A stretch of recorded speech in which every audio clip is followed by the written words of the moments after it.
Wow News with Elyssa. Around the country, some ski resorts have already gotten enough snow to open. I was excited at the possibility of skiing over Thanksgiving break, but the temperatures on the West Coast warmed up again the week before Thanksgiving. As a result, most of the ski resorts in California, Oregon, and Washington had to postpone their opening dates. I did see that resorts in Wyoming opened over Thanksgiving, and my favorite free skier, Kai Jones, who lives in Wyoming, started posting videos of the opening day with super deep powder. Kai Jones is a talented 15-year-old all-mountain skier who can outski most adults. He's been jumping off cliffs since he was around 11 years old. His most recent feat was skiing off a 60-foot cliff in Montana while filming a ski movie with some of the best adult skiers in the U.S. Check out these crazy pictures, or if you're listening to the podcast, you can find these pictures and videos on Kai's Instagram at KaiJonesSki. Kai Jones is already such a good skier, and I can't wait to see how much more he'll accomplish this year. A new variant of the coronavirus was discovered in South Africa in late November 2021 and was given the name Omicron variant. What is a variant? Viruses spread by making lots and lots of copies of themselves. Then some of those virus copies get coughed into the air or land on surfaces, where people inhale them or touch them, then touch their nose or mouth, thereby becoming infected with the virus. When a virus makes a copy of itself, it's called replication. The copy sometimes is not an exact copy, but instead has changes called mutations.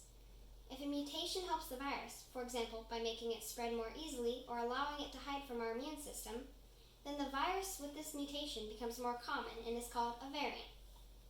This news of the Omicron variant resulted in the United States prohibiting people from South Africa from coming in the U.S. in an effort to try to keep this variant out of our country. However, on December 1st, the first person in the United States sick with the Omicron variant was identified in California, and then 5 more cases identified on November 2nd in New York, Colorado, and Minnesota. So, it seems as though the Omicron may have already spread to the United States at this point.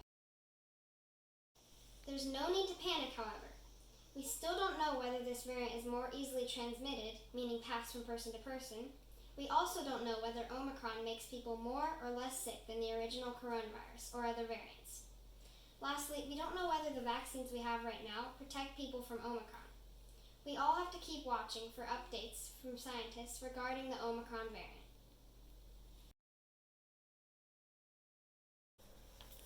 Here is a sad story about someone getting shot and killed while making a movie called Rust. It happened on October 21st, 2021, on a ranch in New Mexico. An actor, Alec Baldwin, was handed a pistol that was supposed to be cold, meaning not loaded. He fired the pistol once and struck both the director and the cinematographer, who is the person who directs the camera crew and lighting crew. The cinematographer, Halyna Hutchins, tragically died of her injuries. Director Joel Souza, who was hit in the shoulder by the bullet that first hit Halyna Hutchins, survived. The incident is still under investigation by police to determine what exactly happened, specifically to find out how a real bullet got into a prop gun. Alec Baldwin has said that he feels terrible about the shooting and that he considered Halyna Hutchins a friend. The person who handed Baldwin the pistol was the armor, Hannah Gutierrez Reed. An armorer is someone on the movie set whose job is to make sure that weapons, like guns, are handled safely and are locked up when not in use while filming scene. Prop guns, meaning guns on a movie set, can be fake guns or real guns. Even when real guns are used, they're loaded with blanks, which do not contain a bullet. Real bullets should have never been on the movie set, so the police are currently trying to find out who brought the bullets on the set to try to determine how a real bullet got into a gun that was only supposed to be loaded with blanks. This incident brings up an old debate in the entertainment industry. Movie makers considered real guns to be the most realistic looking when fired because the cartridge, which is the shell that usually holds gunpowder in a bullet, is still filled with gunpowder. So a loud bang, smoke, and what is called a muzzle flash happens just like when firing a real bullet. The muzzle flash looks like fire coming out of the end of the gun barrel and is caused by high temperature and high pressure gases being released.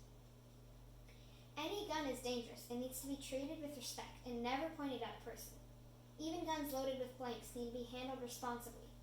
In the last 25 years or so, there have been over 40 deaths and over 100 150 serious injuries in the entertainment industry caused by using real guns. Some of these, like in this recent movie Rust, happened because a real bullet was left in the gun. When filming gunfire in a movie, the other option is to use computer-generated imaging, or CGI. This is obviously completely safe, as the actors would then use non-shooting guns. However, it is less realistic, which is the reason directors prefer real guns and blanks.